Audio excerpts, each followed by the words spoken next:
Mummy, why do you sound so lifeless? Can you hear me? Are you there? Gail's soft voice from the cell phone echoed with concern in her mother's ear. Yes, sorry, daughter. You know how I can easily fall out of the conversation after work. Samantha tried to infuse her voice with a semblance of light-hearted calmness. So, Tom, Naomi and I are visiting you on Christmas. Or do you have any other plans? Let me know immediately so I can quickly adjust our plans. Honey, frankly speaking, I'm not sure about your dad's plans. Samantha exhaled. I can only assume they're wonderful. It's a shame to say, but he left me for a younger, beautiful woman. They've been seeing each other for a while now, so we're going to divorce officially. I'm sorry to drop such news on Christmas. You know I've never been good at keeping things from you. Mummy, I'm coming to see you. As soon as Tom gets home from work to watch Naomi, I'll grab a cab and be there right away. Gail, I'm fine. You don't need to disrupt a 2-year-old's schedule because of me. It won't make me feel any better. Mum, that kid has a dad, a perfectly adequate, responsible modern father. You can fool anyone with your calm voice, but not me. I'll be an hour and a half.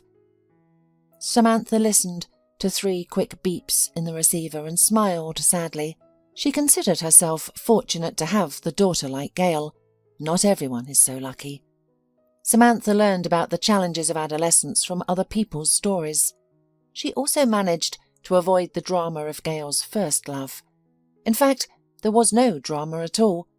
Gail took her studies seriously, found a job in her second year, and managed to balance both. By the end of her time at the college, she had saved up for a vacation to Italy, with a little help from her parents. On the plane, Gail met her future husband, Tom. They spent a week in Venice, Florence and Rome. 6 months after returning home, they got married and welcomed their first daughter, Naomi.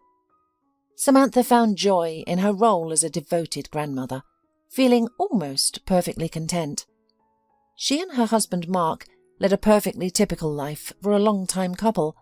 They didn't quarrel or dispute fundamental issues. They lived in peace. Mark was a good earner and managed money wisely. Until yesterday noon, Samantha was thinking her marital life was quite well. She invested her whole heart and effort into her family, not viewing it as a sacrifice. It was her joy to care for her husband and maintain a cosy home, a sanctuary they both looked forward to returning to after work. Their apartment might not be larger or more comfortable than those of their friends, but everyone loved to gather there during the holidays. Samantha always had everything so well arranged. Mark's friends often showed joking envy, and he seriously took Samantha's care of himself as a due. For the past few years, Mark had been working on building a country house, dedicating all his spare time to it. Samantha didn't have an opportunity to visit the construction site every week, which initially caused her great concern. However, Mark reassured her, saying, "Samantha, relax. No one can do everything at once. You just want to be everywhere. It would be better if you managed things here, and I took care of things there." Samantha understood, or at least she thought she did. He truly needed something of his own, where he was alone, was the boss. So she stepped back, relinquishing control of the estate affairs to her husband. And yesterday morning she suddenly fell ill at work. She experienced weakness and a headache so severe that her usual medication didn't help. She must have looked quite unwell, because even her boss, who was often described as indifferent, looked at her and said, "Samantha, sometimes it's better to take a couple of days off than to be sick for 2 weeks. Go home and rest. Come back to work the day after tomorrow. It won't affect your paycheck. I don't need exhausted employees. I'm not as indifferent as some people claim." Samantha nodded gratefully and headed home. It's fascinating how we sometimes misjudge people, especially our bosses. Quietly, Samantha entered the apartment, trying not to make noise. Mark had arrived late from a business trip and she didn't want to disturb his sleep. However, Mark wasn't sleeping. From the living room she could hear a conversation. Judging by the lack of another voice, Mark was on the phone, but his voice and intonation were uncharacteristically different. "My sweet sunshine, I'm coming over today. My wife is pickling tomatoes after work today with a new recipe. There are new recipes every year, but the wife is getting older. I'm sorry, I'm just trying to joke around. Yes, I'm going to tell her the truth soon. I appreciate your understanding, I really do. I'm glad you don't want to spend Christmas without me. I'll make a decision soon, I promise. My dear girl, don't be naive. Try to understand my situation. It's not easy for me. I'm not devoid of emotions. It's a marriage of more than 25 years and a daughter raised. I feel sorry for Samantha. She's becoming old, wrapped up in just 5 years. She'll look really old. But she's dedicated to the family. Her pantry is full of things she has made. She always aims for perfection. If I leave, she'll be alone. Well, she'll still have our daughter and son-in-law. No, it's not that I'm uncomfortable. I don't care about her cooking and nice curtains in the house. I don't want to spend the rest of my life fishing on the lake just to escape from my wife. I need joy in my life. And you are my joy." Samantha looked at herself in the mirror and saw an aged, grey, tired woman. She couldn't compete with anyone. If it weren't for her throbbing headache, she would have run outside, aimlessly wandering until evening, or until she regained control and her ability to think clearly. But she didn't even have the energy to descend the stairs. She attempted to close the door quietly. However, her husband heard the sound. He said goodbye to his conversationalist and stepped into the hallway. "I've decided not to do the tomato pickling, if you don't care," Samantha managed to say, mustering her remaining strength. "Samantha, perhaps it's better that you heard everything. I hate lying to you. I should have ended it long before. You're a good person, and I'm sorry, but there's no point in continuing this," he replied. "Yeah," Samantha responded indifferently. "It's good that you at last recognize your old wife as a human being." "Samantha, what's the point of this bitterness? Let's be honest, I'm only 53, and I still crave love. Why should I give that up? Gail is already an adult and has her own family, and now we have almost nothing to connect us.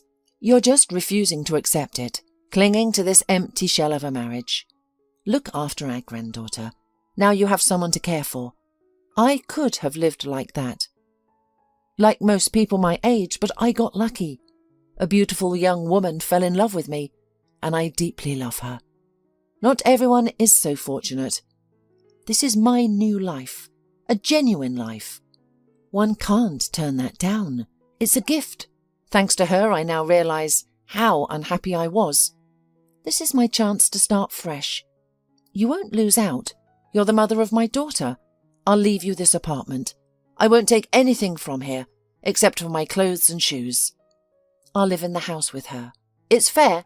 I had put my money and effort into it. As for our car, you don't drive and you didn't invest in it, so it's logical that I keep it to myself. I'll provide you with some initial funds, or we'll discuss the amount." "What if I ask for a lot?" Samantha asked. "We'll discuss it," Mark patiently repeated. "Wow, so deeply in love yet so rational.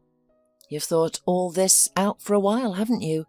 Only resolve was lacking, but everything else was well planned. What a strategist you are. Samantha, can we handle this amicably, please?" In case you haven't noticed, I'm not barking at you like a dog.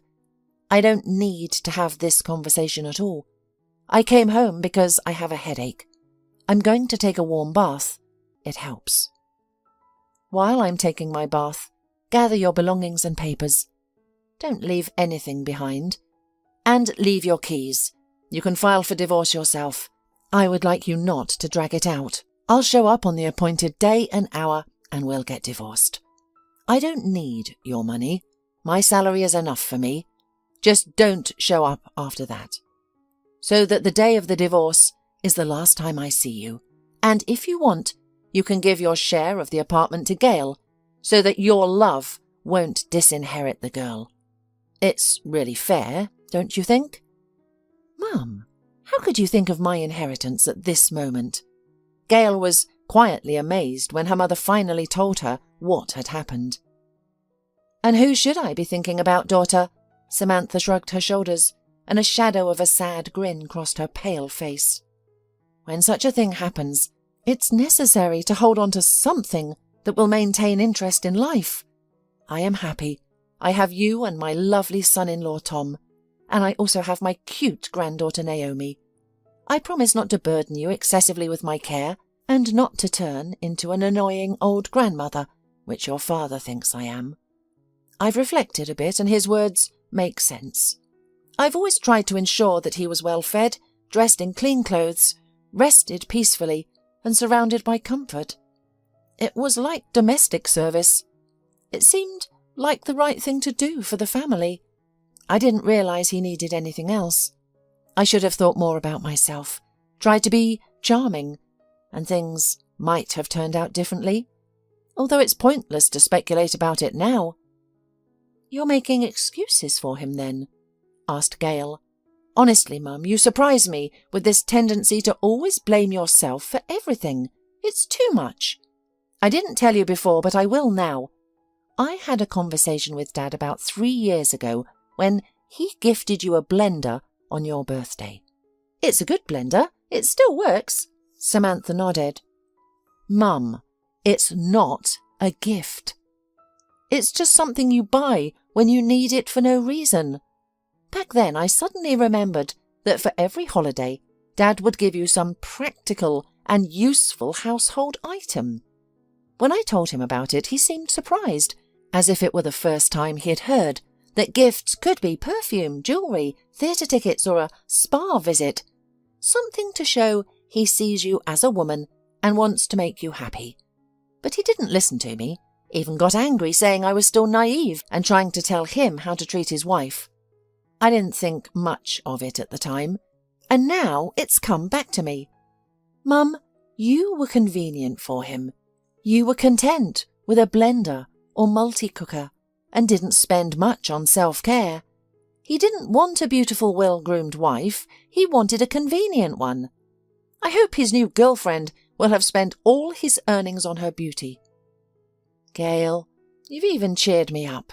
Samantha smiled with a hint of confusion. I didn't realise I'd raised you to be so vindictive. Mum, I just love you very much. I feel sorry for you. And you certainly don't deserve such a thing. All Tom's friends are jealous that he has such a mother-in-law. They joke that he married me because of you. Father is just used to deluxe care. Took it for granted all his life. He'll be sorry, you'll see. I don't want him to regret anything. Let him go in peace. Thank you, Gail, but please don't argue with Daddy. You're an adult, you're diplomatic, and he's still your father. Our divorce is our business. It has nothing to do with you. Besides, he promised to take care of your inheritance. Don't worry, Mummy. I won't give up my half of the kingdom. Gail reassured her mum with a smile. If only to prevent some toothy, predatory shark from getting it. I admire your self-control. I never realised that you are so strong. Suddenly, tears sprang from Samantha's eyes as if breaking through an invisible dam. Gail, daughter, don't understand myself. I wanted to scream. I wanted to beg him, don't leave me. Let's try to make things right. I'll forgive everything. I'll take everything into account. I just want you to stay. But I held back. I couldn't cry in front of him. You're the one I trust, and I'm crying in front of you, and I'm not ashamed. Gail got up from her chair, went over and hugged her mother, stroking her head, while Samantha sobbed and started to feel better. Oh, Gail, there is some good news, after all, she said a few minutes later. I've fallen out of love with him. When I exited the bathroom, He had already left. The apartment was as clean as ever. I automatically walked into the closet, needing something to occupy my hands. The shelves were still neatly organised, with gaps where his underwear used to be. Everything was in its place. His shirts and jackets were gone, along with their hangers, so they won't wrinkle in their new home. The drawer where he kept his documents was also neat. There was no mess, as there might have been if he had left rushing or while emotional. He was meticulously preparing for his new life. Suddenly I found the whole situation amusing and repulsive, and I fell out of love with him. Just like that. In an instant, really. Mum, I sincerely hope that's how you feel, in fact. It's a blessing if it's true. You won't waste your time suffering needlessly. Instead, you'll live your life, reconnect with old friends, go to the theatre. You'll finally take care of yourself. We can style your hair, dye it, update your wardrobe. We can even send you on a vacation to celebrate your divorce. That sounds good, doesn't it? Starting a new life, as Gail suspected, was only easy in theory. In practice, it was slow and laborious. Samantha suddenly had a lot of spare time, but she wasn't excited about it. You're just confused, Samantha's friend Hilary reassured her. You can't rebuild many years of life in a month. Don't rush yourself. Everything will fall into place. Hilary had been living alone for several years. Her son had gone to the capital for his studies and stayed there. After a disastrous marriage, Hilary had no desire to remarry. Her ex-husband was a domineering man and barely managed to escape from him. He threatened to take their son in the event of a divorce, using his influence and connections, among other threats. But fortunately, he ended up in jail due to some shady dealings, as Hilary explained. Taking advantage of the situation, Hilary quickly divorced him and moved to another city. Her son joined the same class where Gail was studying, and that's how the two young mothers met at a parent-teacher meeting. Hilary cherished her freedom and knew how to use it. She might not have been traditionally beautiful, but she was charming, friendly, and positive. She attracted men and wasn't afraid to engage in relationships, but she would promptly end them if she felt they were trying to control her. You're so wary. Maybe you can imagine it sometimes, Samantha speculated, listening to the reason for another breakup. No, Samantha, I try to judge people with an open mind. But consider this. He prefers a woman in dresses, heels, while I'm always in jeans and sneakers. I'm not feminine enough for him. But Samantha, you know, I really despise heels. I prefer comfortable shoes, not this 20th century attire. I run. I don't glide like a swan. I wasn't lying to him, pretending to be someone else. When I met him, I was wearing sneakers. Why should a man try to change me when he could find a woman who naturally fits his preferences? Hilary, he needs you, but he just has different taste in clothes. You're missing the point. It's not about my appearance. It's about control. I've had enough of these Pygmalion types. It always starts this way. It started this way with my husband, too. Arguing with Hilary was futile, and back then Samantha had no desire to do so. Samantha was much less experienced in relationships. She had only been with Mark, who she married young, and there were no other men in her life. However, Samantha never regretted this. Even now, she believed her lack of experience had saved her from many disappointments.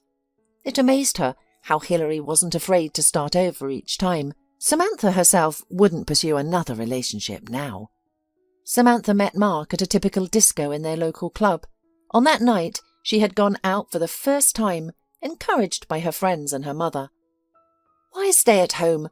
No one will come knocking on your door," her mother had said, worried because Samantha was in her 20s and hadn't met anyone yet.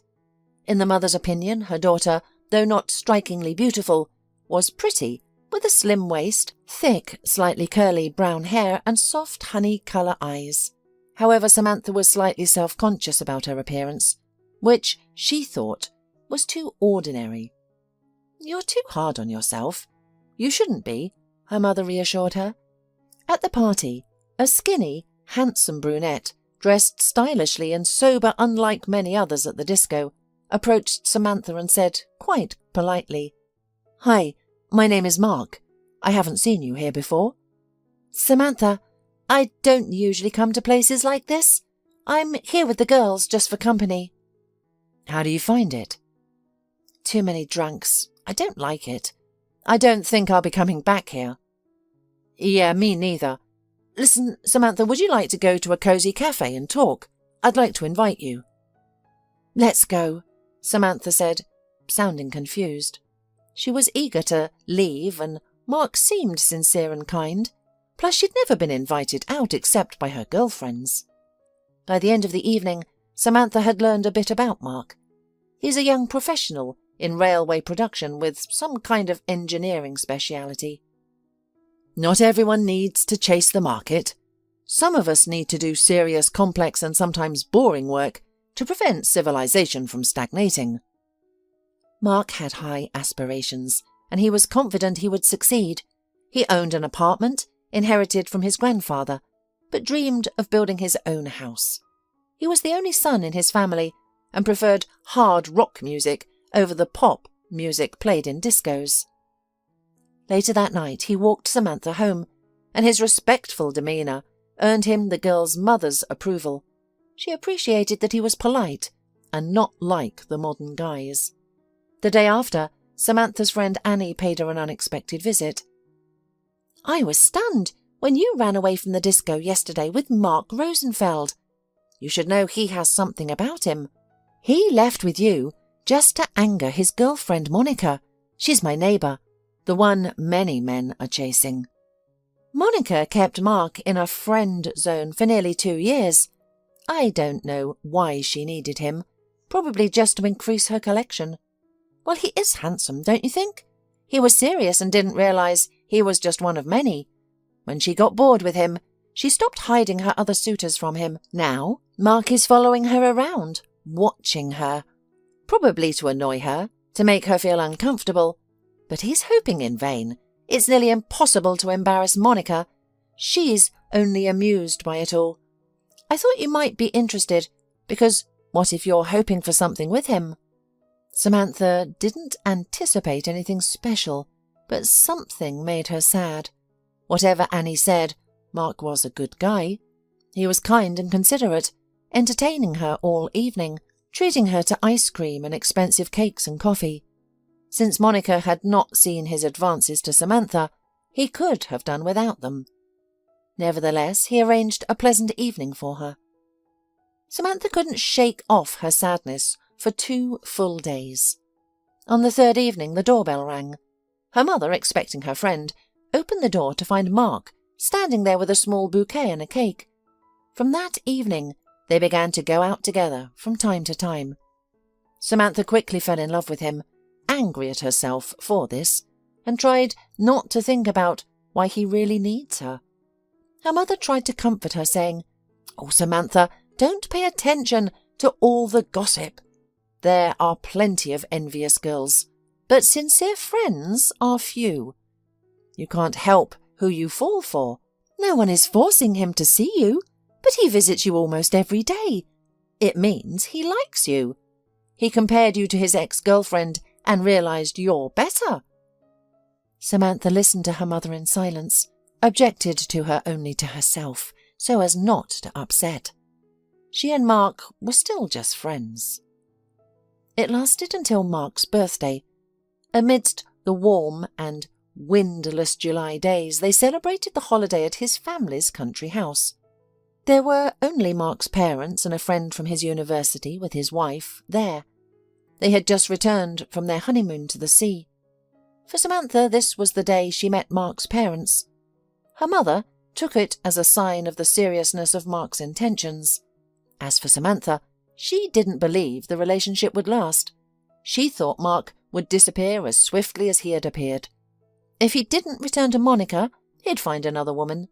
He was too handsome and promising for Samantha, and he must have known that. Her friends hinted at this, and Samantha herself thought the same, but deep down she still wanted to believe that her mother was right. That evening was the happiest she'd ever had. Both her father and mother and Mark's friend, Peter, liked her, and as the day turned into evening, her confidence grew that this day was special. Mark's parents went into town for the night. Peter and his wife Megan quickly secluded themselves in the prepared mansard, leaving Mark and Samantha alone by the outdoor fireplace. Mark seemed delighted with their solitude. He took out a bottle of expensive champagne, a birthday gift from his boss, and proposed they enjoy it alone. "Let's savour this luxurious treat," he suggested. Raising her glass, filled with effervescent bubbles, Samantha proposed a simple toast. "I'm so happy that it's you I love, Mark."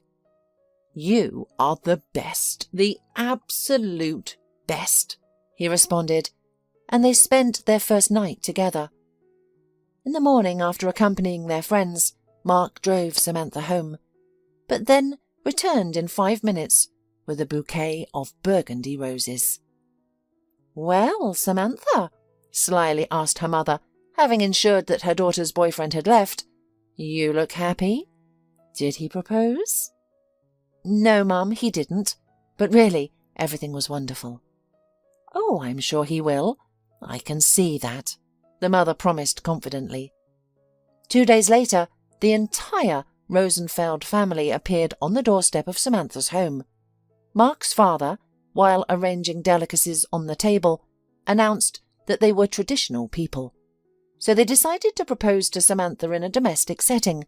However, the wedding would be in a restaurant, according to all the traditions. Back then, many girls still dreamed of a grand, large and formal wedding, but Samantha was not among them.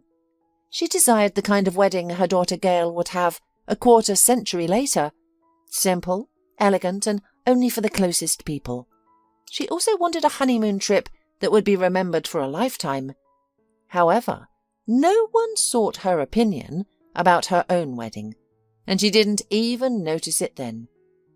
She was sitting at the table, discussing something with her mother and future mother-in-law, hardly able to believe that all this was happening to her. Her beloved Mark wanted her as his wife, and she was determined to ensure he'd never regret it. And so, a quarter of a century later, Mark and Samantha completed their married life. The man was again experiencing a long-lost feeling of happiness, and he was relieved that his divorce from his indifferent, aging wife was proceeding smoothly, much easier than he had anticipated. Samantha had let him go without any arguments, threats, or tears.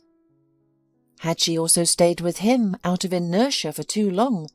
This thought alleviated some of his guilt, but also pierced his ego. He had believed he was the centre of Samantha's world, yet she seemed to let him go without a second thought. Samantha kept her promise made on the day Mark left. She had no claims, as long as Gail's interests were respected. She looked at Mark without blame, like a fellow commuter on a crowded subway, as if he would soon make room. After they were declared divorced, she casually said, "Bye," and left. She didn't look like someone who was lost and unhappy, and Mark had the strange feeling that he didn't really know his ex-wife. I wonder how long she has been practicing this independent look.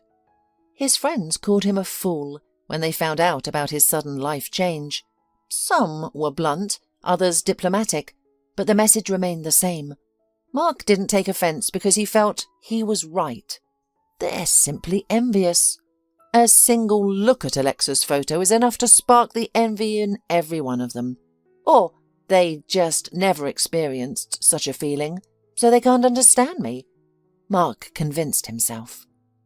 He had been like that himself, thinking it was normal to come home to a familiar wife and age together unnoticed.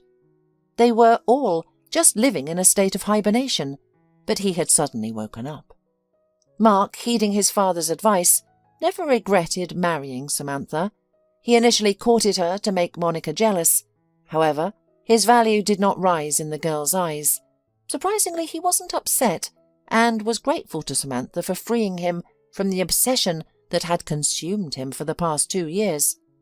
In Samantha's company, Mark felt comfortable and confident, and the girl didn't demand anything from him. She merely enjoyed his company. His parents noticed the change in Mark. It was impossible not to. He stopped being irritable, no longer disappeared at night, established a routine, and reignited his interest in work and career. They had worried for 2 years about their son's infatuation with a girl who, in their opinion, only wanted to sell herself more expensive.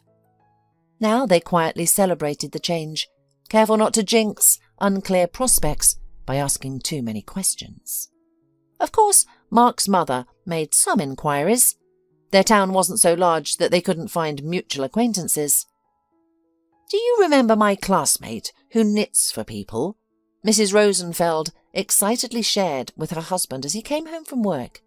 "Her cousin is a dispatcher at the same depot where the girl our Mark is dating works in the personnel department. She says that Samantha is really nice and serious, and generally without any trouble." "We'll see," Dad responded, chuckling. "It's not our decision to make anyway." Mark usually avoided discussing his personal life with his father due to their differences, and because his father had never approved of his previous choices. However, after he introduced Samantha to his family on his birthday, his father said, "We need to talk, Sonny. Samantha is a decent girl, not worse than your ex. Your mother and I noticed the way she looks at you. If you marry her, you'll always feel welcome and be cared. Over time, you'll come to appreciate this. If I were you, I'd marry her right away. You won't regret it. You'll remember my words with gratitude when I'm gone. And trust me, other girls won't run away. You'll have enough for your lifetime, if you wish." And so Mark got married. His parents have passed away. If they were still alive, he might not have been able to face the turbulent changes in his life, because he would have had to keep his divorce from Samantha a secret forever. His parents, who loved Samantha as their own daughter, would never have accepted it. Sometimes he missed his parents, but he was relieved that his beloved Alexa wouldn't have to deal with the undeserved disapproval of his relatives. His only relative left was Gail, who didn't want to meet Alexa. "Alexa is just a few years older than you. You might have something in common," he suggested. "Dad, if I had to live with your girlfriend, I would find something in common with her to avoid negativity. But I don't see the need. I'm sorry. We might never meet in our lives. I think your girlfriend would be okay with that too. I've already agreed to Mum's request not to hurt your feelings or say mean things to you, which is challenging enough for me now. So please don't make my life more difficult." Mark understood. Gail had always been closer to her mother than him, but Alexa was upset about Gail's refusal to meet her. "I'm not even offended for myself, but for you. Your daughter doesn't seem to make even the slightest effort to understand her father's feelings. You have done and continue to do everything for her. It's so easy for her to accept an apartment share as a gift, yet doing something nice for her father seems like an insurmountable task." She looked genuinely upset, and Mark had to comfort her for quite a while. In the first 2 months of her newfound freedom, Samantha worked hard to change her old way of life, initially adopting the simplest methods. "Guys, how about I come over every weekend to spend the entire day with Naomi, studying and playing, while you two get some alone time?" she suggested. Gail and her husband declined the offer, intending to raise their daughter themselves. "Please don't take offence, Mum. We'd rather go out together sometimes." The cultural programme crafted for her by Gail and Hilary was intriguing, yet it somehow failed to impress Samantha. She felt out of place when her daughter or friend took her to the theatre or an art exhibit. Their attempts to entertain her fell flat, but Samantha tried to show genuine joy. "Listen, it feels like you're forcing yourself," Hilary remarked sharply. "You don't need to pretend for our sake. Consider what you truly want for yourself." "I just want to lounge with a book undisturbed," Samantha confessed. Eventually, her friend and daughter persuaded Samantha to take a vacation. Among Lena's numerous acquaintances, there was a travel agent with very favourable offers. In April, Samantha flew to Egypt for 10 days. Being away from home was like being on another planet, which made her extremely happy. She realised she hadn't been to the sea for 10 years. She used to go every year with Gail. However, when Mark started building a house, it consumed nearly all of their finances. Since then, Gail went to the sea alone, attending children's and youth camps.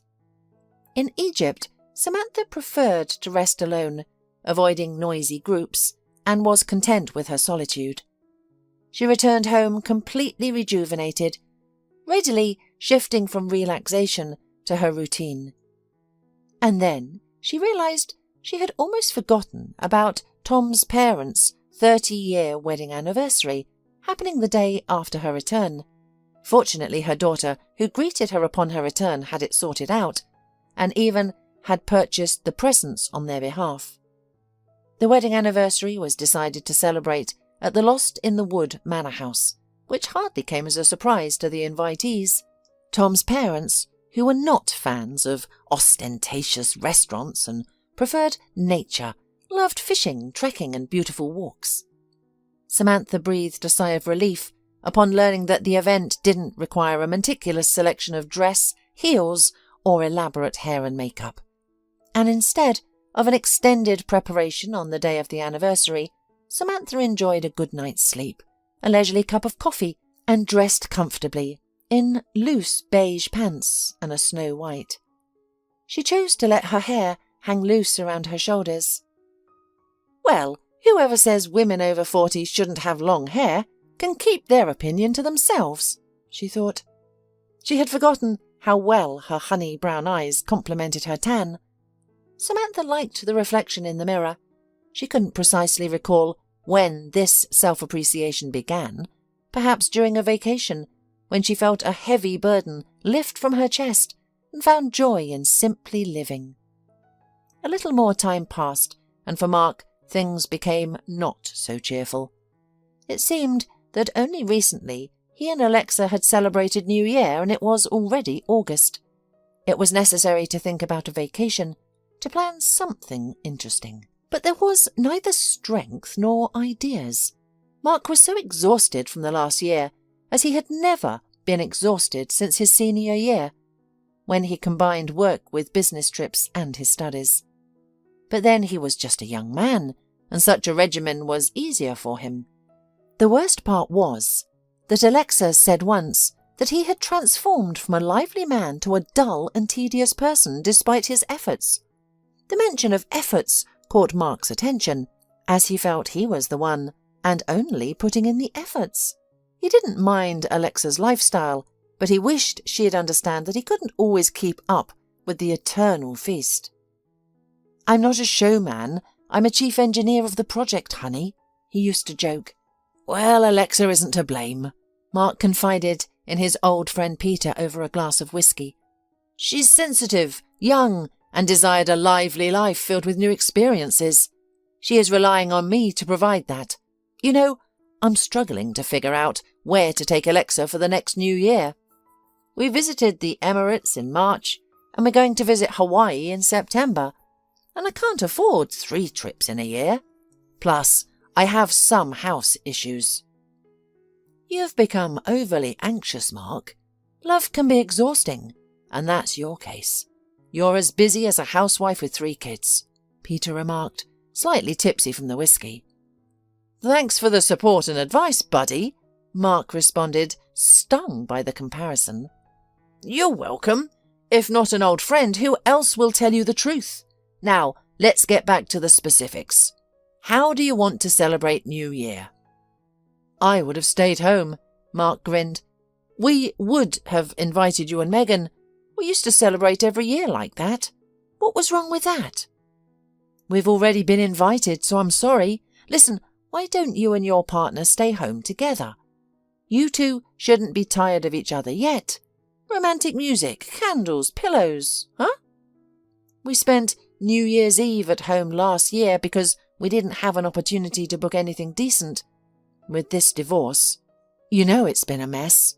Alexa might get offended if we spend another New Year's Eve at home. Well, I've never had such a problem, to be honest. Peter waved his hands. I don't even know what to advise you. Listen, what if your Alexa goes back to work?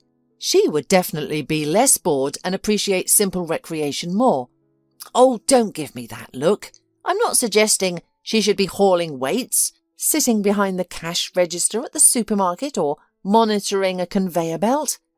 Doesn't she have some kind of elegant profession? Didn't she have a life before you? She's not a schoolgirl, after all. She worked in a flower shop, I told you. There. You might buy her a course for New Year's Eve to be a top-notch creative florist. It could land her a job in a cool place. I'm absolutely serious. This gift shows you genuinely care. Am I wrong? I'll think about it, Mark replied wearily. Over the years, finding common ground with his old friend had become increasingly difficult. They had less in common now than in their youth, but Mark wasn't prepared to completely cut ties with him. After meeting Peter, Mark had planned to visit his sick colleague, pick up some paperwork and discuss certain matters. However, he decided to postpone the visit. He wanted to go home, so he rescheduled the meeting for the next morning. On his way, he stopped at Alexa's favourite bakery in the wine shop. Driving home, he realised he had forgotten to inform Alexa that he wouldn't be home 2 hours early. Well, it would be a surprise. The light was on in the living room, but the soft, melodic voice echoed from the terrace. Alexa had a peculiar habit of chatting with her girlfriends in the evenings, sitting on the open terrace and staring the distant line of streetlights along the highway. This was understandable in the summer, but seemed less comfortable in the winter. Nonetheless, Alexa assured Mark she was fine. She would just put on her coat, slip her feet into her boots, and step out for a chat. I don't want my serious beloved man to overhear my silly chatting with my friends, she used to say with a shrug. A few times Mark had overheard her because he was curious. He found out that these conversations were filled with trivial girl talk, sharing manicurist recommendations, discussing swimming pools, boasting about gifts. In these conversations, Alexa seemed content with her life, which pleased Mark. From then on, he didn't eavesdrop any more. Now, she was conversing against a backdrop of light, rhythmic music, oblivious to Mark's arrival. The man followed her voice, which resembled the sound of a bubbling brook, along the wall towards the terrace, picking up on individual words as he got closer. I think about him very often, right down to the most delightful details. What would happen if I decide? I fully understand that he can't give me anything but that. Yes, that's it. That's what I mean. Suni, I really don't want to be a foolish person who spoils everything for a fleeting thrill. Yes, you're absolutely right. That's why I haven't decided to meet him alone yet. And I probably never will. And I can't take that risk. You're right. I can't pretend that, well, I'll mess up somewhere. Mark may be a little old for me, but he's dependable. Yes, he has proposed to me. I agree. Such opportunities shouldn't be thrown away. You realise that when you hit 30. He'll definitely do everything for me, unlike those who insist on splitting a restaurant bill. Thanks for listening. Goodbye, Suni. Kiss you. The door snapped like a coffin board, and Alexa's light footsteps fell silent in the house. Mark stood, his forehead resting against the cold wall of his house, contemplating. When did it get so cold? It wasn't long ago that it was warm here. He was thankful for Alexa's chatting nature, otherwise he might have married her and signed over his house without a second thought. Gail would inherit the apartment, and her Tom was from a prosperous family. On the other hand, Alexa only had him, and she had subtly persuaded him to this point, making him believe it was his independent decision. He realized that he was the fool, having fallen into the age-old trap like many before him. Mark could not dare to go into his own house and throw his fiancée out like a stray cat. After all, he had been happy with her for a while, even if there was self-deception. Finally, Mark decided he would give her the money he had saved for a vacation in Hawaii. It was just enough for her to get by until she found a job. She could move back with her mother or find a thrilling new relationship. Finally, Mark took his courage and walked resolutely into the house, and then there was a great scandal. Left alone, Mark reached for the bottle of expensive sparkling wine he had bought at the wine shop. "Well," he muttered, "let's celebrate." He never believed in the law of the boomerang, thinking it was a consolation for losers. He thought that everyone gets what they can take for themselves, dismissing the rest as mystical. But now this mysticism had a place in his real life. What had Samantha felt listening to his phone conversation? Just 6 months had passed, and the boomerang had struck him. It was swift and unexpected. Fate had been kind. He hadn't had time to marry and invest heavily in Alexa's well-being. Samantha had been with him for a quarter of a century, always alleviating his weariness when he returned home. He had everything that constituted warm well-being, a state many only dream of. His father was right. He had never regretted his sensible, convenient choice. Now, without a father or mother or friends, there was only one place left on earth where he could go. He accepted. He would do anything to stay. But not now. Not in such a miserable state. He needed time to think things over, to sleep, to work, and to find the right words. A week had passed, and here Mark was standing in front of his ex-wife's house. He had left the keys to their apartment in the mailbox on the day he moved out, so he had to wait for Samantha to come home. Mark found a parking spot around the corner from a nearby office centre, left his car there and went for a walk. Samantha's probably helping Gail take care of Naomi right now, because Gail may have gone back to work. That would be very much like her. I haven't heard anything from her since the January. She hasn't called me, only wishing me a happy birthday via text message. Well, I'll make up for all this, go fishing with my son-in-law and help with Naomi. Gail doesn't know how to be angry for long and plays Snow Queen. She's very much like her mother. Mark realised he was on his 3rd cup of espresso. It was time to leave because Samantha must be home by now. For sure, lights were on in the kitchen and living room windows. Hesitant, Mark stood in front of the intercom, but after a couple of minutes the door opened.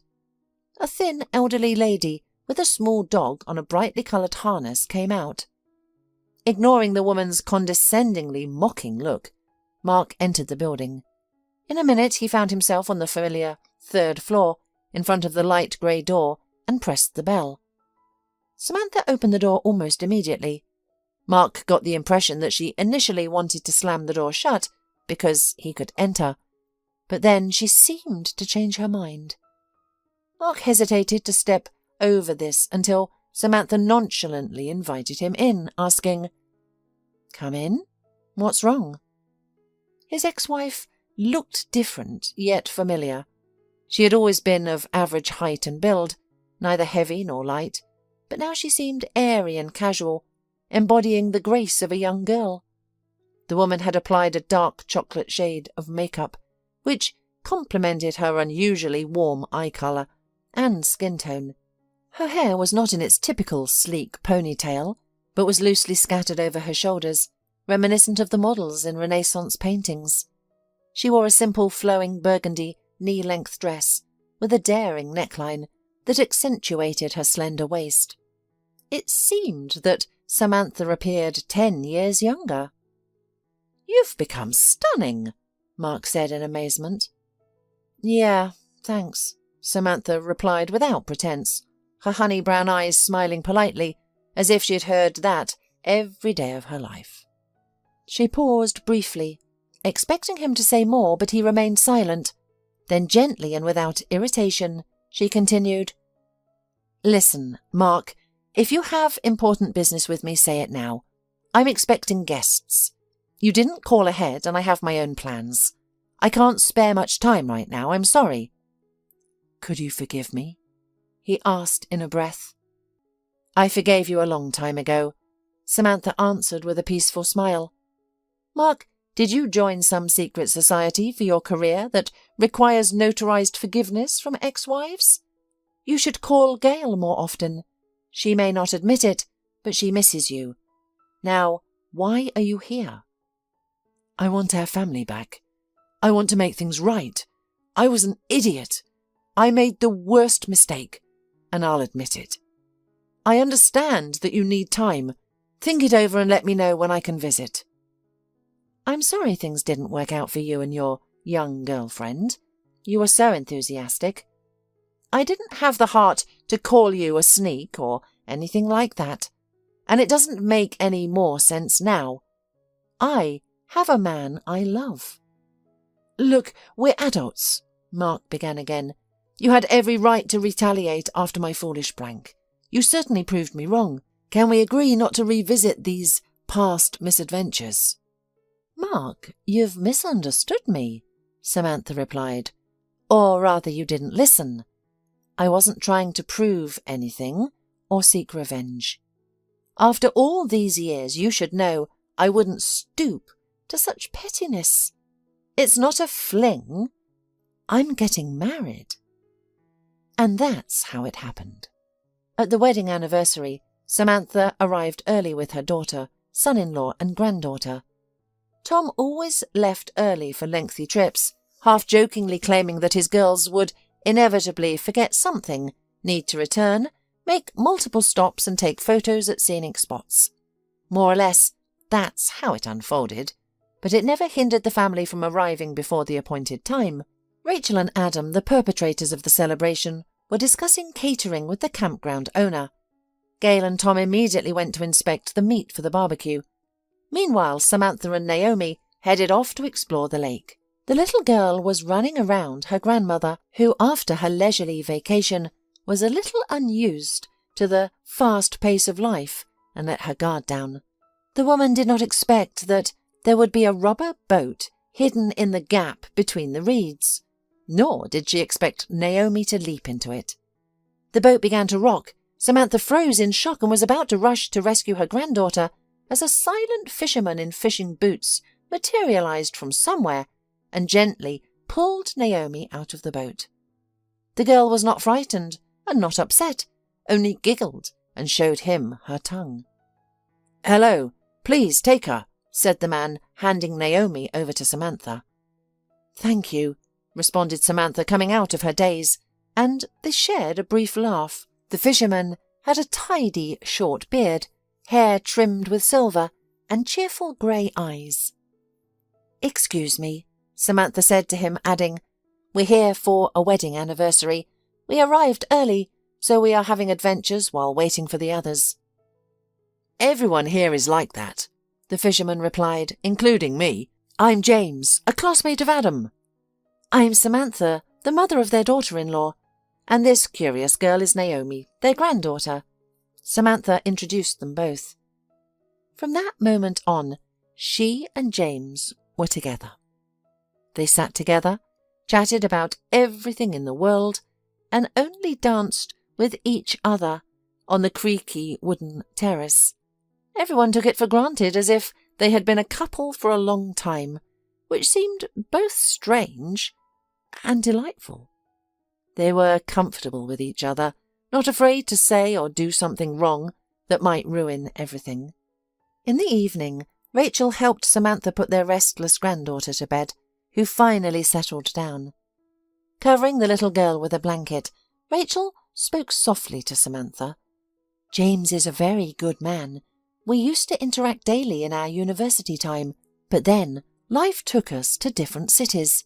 He's been living in another state for many years, yet we visit each other annually.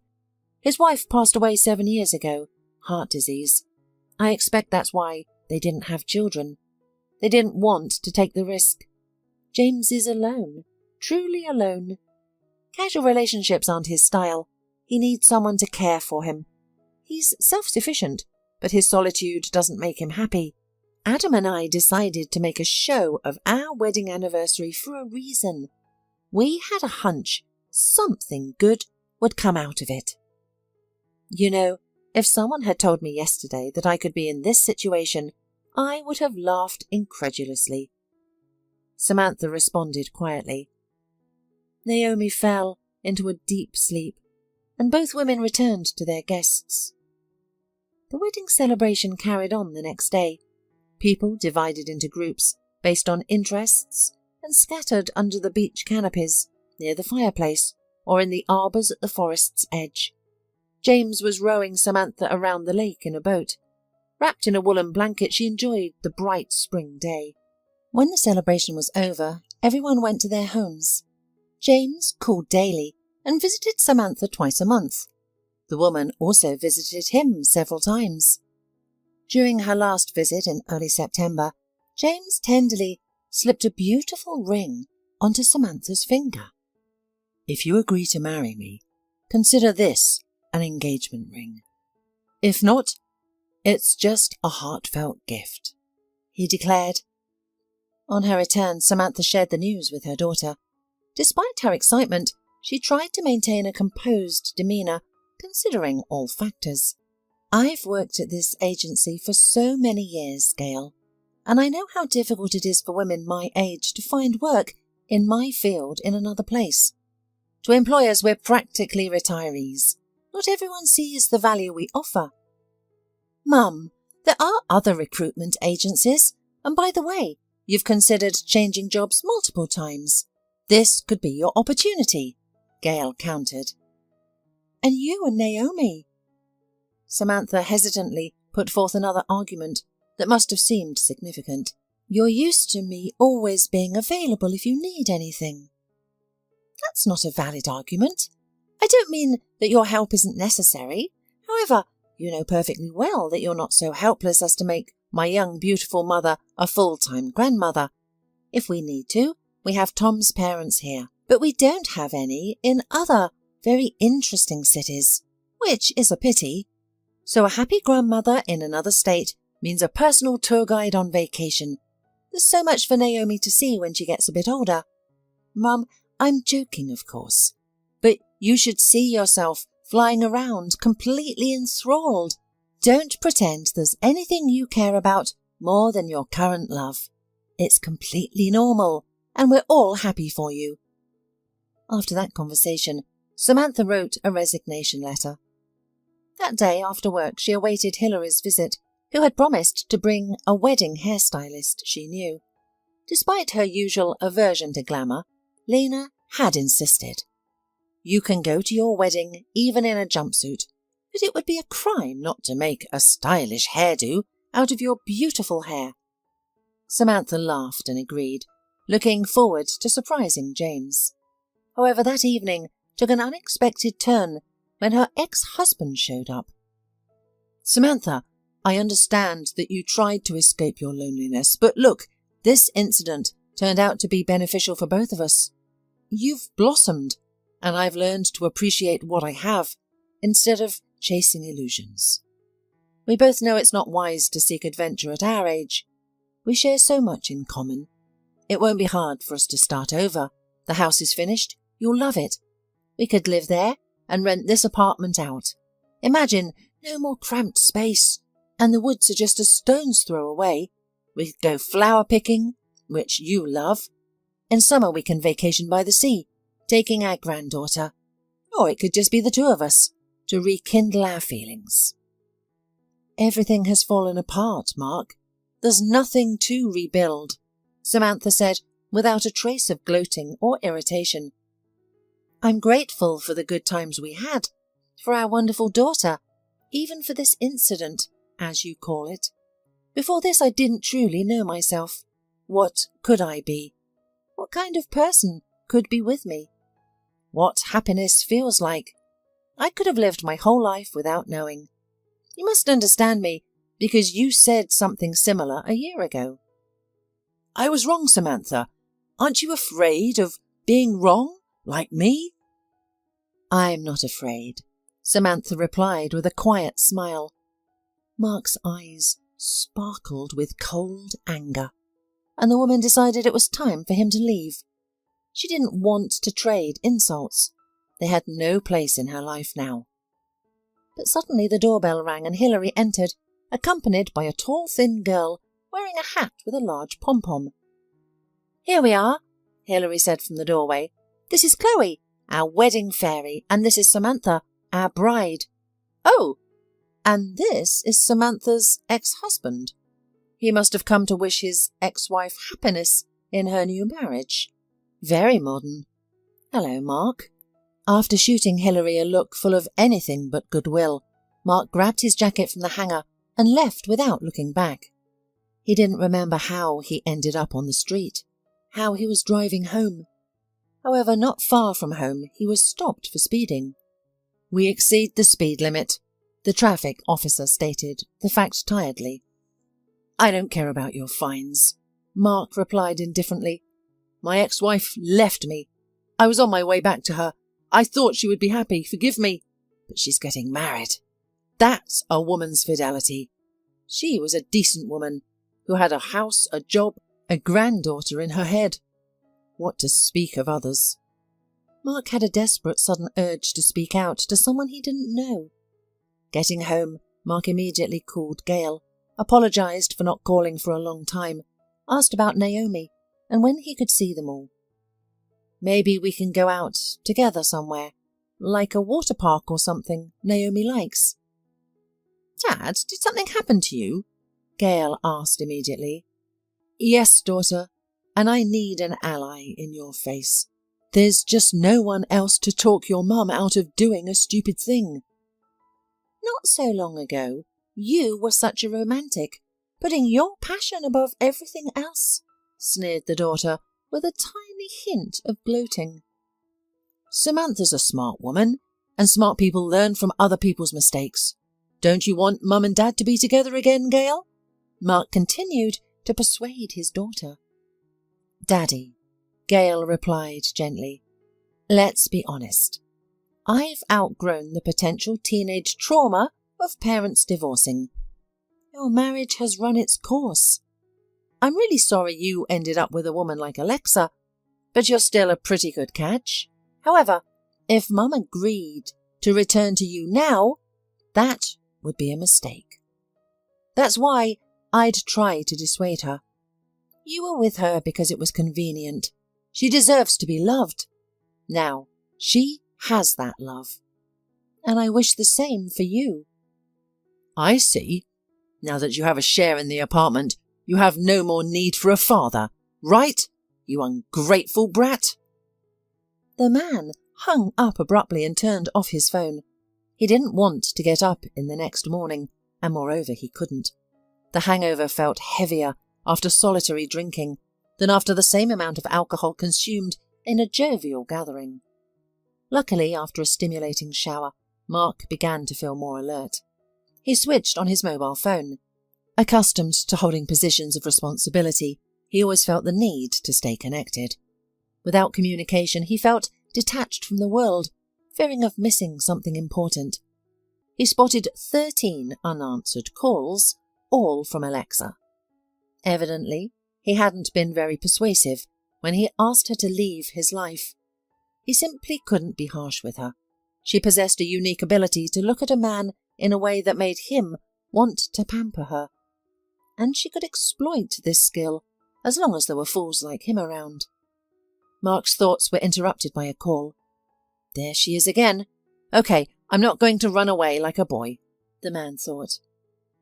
"Mark, don't just hang up," pleaded a melodious, angelic voice, which would have softened even a stone. "Just listen to me. It could be important for you too." "Alexa, it's unlikely you'll come up with something new to convince me. Trust has been lost. Let's not waste time." "But I am pregnant," Alexa sobbed into the phone desperately. "And I haven't been with anyone else. No one but you. Sure, I've had fantasies, but I've never acted on them. Who hasn't? I would never cheat on you. I didn't know about the baby when you kicked me out. Yesterday, I took a test and found out. You can take a DNA test to confirm it's your baby. Hold on a minute. Mark managed to interrupt. Do you want to keep the baby? Yes, I do. It's time for me, and I really want to. So you're calling to get financial support for the baby? No, I need his father. He needs his father, Alexa cried. Alexa, quit the theatrics. I'm not pretending. I genuinely want things to improve between us. I promise I won't lie to you again. And with a baby, I won't have time to be silly. Alexa was raised single-handedly by her mother, who showered her with affection and dressed her like a doll. Her mother was a skilled seamstress, working flexible hours and taking orders at home. From the age of 3, Alexa was enrolled in dance classes and various extracurricular activities. Other than dancing and singing, Alexa showed little interest in anything else. Her academic performance was average, but her charm and ability to lift the spirits of even the sternest teachers often earned her higher grades. Alexa grew into a beautiful, artistic girl with a graceful figure. With her looks, she could have become an actress, but she lacked the determination required. She was only interested in what came easily to her, and the idea of exerting effort towards a goal often led to bouts of ennui. If it's so hard, it's not worth it, she used to think. Alexa's mother worried that her daughter would repeat her own fate by falling into a fleeting romance and ending up alone with a child. She urged her sincerely and patiently, saying, Alexa, neither of us have money or connections, nor any special talents or ambitions. But you're beautiful, sweet and easygoing. Everyone likes you. That's a valuable asset. You only need to make one wise decision in choosing a husband who will care for you, so you don't end up toiling endlessly like I do. There's nothing glamorous about such a life. Understanding algebra and chemistry was challenging for Alexa, but she grasped her mother's advice instantly. She politely, sweetly and sympathetically turned down any suitor who couldn't provide a secure life. Occasionally she felt upset and even spent a month or 2 wallowing. She liked some of the boys quite a lot, but her mother's life and those of many women around her served as a stark reminder. Love doesn't last forever, and what follows is a struggle with life's hardships, either alone or with a partner. She didn't dream of winning over a wealthy man, and didn't believe in such fairy tales. Being a practical person, she would be content with a well-to-do man who stood firm on his own 2 feet, someone she could completely trust. She avoided casual flings to protect her reputation. The city might seem vast, but is it really? By the age of 30, she had only 2 relationships, both more or less aligning with her plans, but in both cases the presence of wives and underage children derailed her plans. Despite these setbacks, Alexa remained undeterred. After meeting Mark Rosenfeld, she knew he was the one. He had visited her floral shop for an original bouquet for his boss's wife, whose birthday party he was going to attend. This isn't a corporate event, but a personal celebration, he explained to Alexa, helping her to understand what type of bouquet he needed. Alexa liked the visitor. She had her principles and refused even promising matches if the man didn't seem pleasant. Now she smiled and moved so that he would definitely come again. She considered herself fortunate. Mark's daughter was already married, and his wife was of a type that Alexa didn't find threatening. It is only necessary to behave correctly to finally grow up and not fall for young fitness instructors and other seekers of entertainment. She also thought having a child wouldn't be a bad idea. She really liked kids. A month after Alexa's call, Mark was sitting with his friend at a bar. "What can I tell you?" Peter mused. "This situation isn't the worst for you.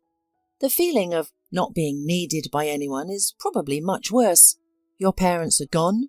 Your ex-wife and daughter are happy without you. And now you're becoming a father again. Late fatherhood is often the most fulfilling. What if you have a son? You've always envied me for having 2 boys. You'll take care of him, become the favourite, authoritative daddy, the big boss. I'm not saying you should live with his mother, but that's up to you. But I can't believe that all your love for her evaporated at once. Leaving the bar, Peter took a cab home, while Mark chose to walk to clear his head from the brandy haze. The bar was in the city centre, near train station square.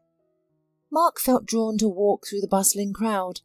A train seemed to have recently arrived, the people carrying luggage entering the square, eagerly chatting with their welcoming parties. Suddenly, Mark spotted Samantha. She was wearing a stylish crimson jacket and looking youthful. A tall, bearded man gently held her by the shoulders. Mark paused underneath a lantern, and they noticed him. "Hi, Mark," said Samantha with a casual air. "Hi, Samantha. My congratulations upon your upcoming wedding. And I'm about to become a father." "Wow, that's great." Samantha's companion smiled broadly and genuinely. "Then we extend our congratulations to you too." "Thanks. Well, I'll return to my family now." Mark waved and disappeared into the crowd. "Who was that slightly inebriated and melancholic gentleman?" James humorously raised an eyebrow. "My ex-husband," Samantha replied. "If he's telling the truth, I'm happy for him." "Well then, I'm glad for him too. I owe him for being so stupid and leaving you alone."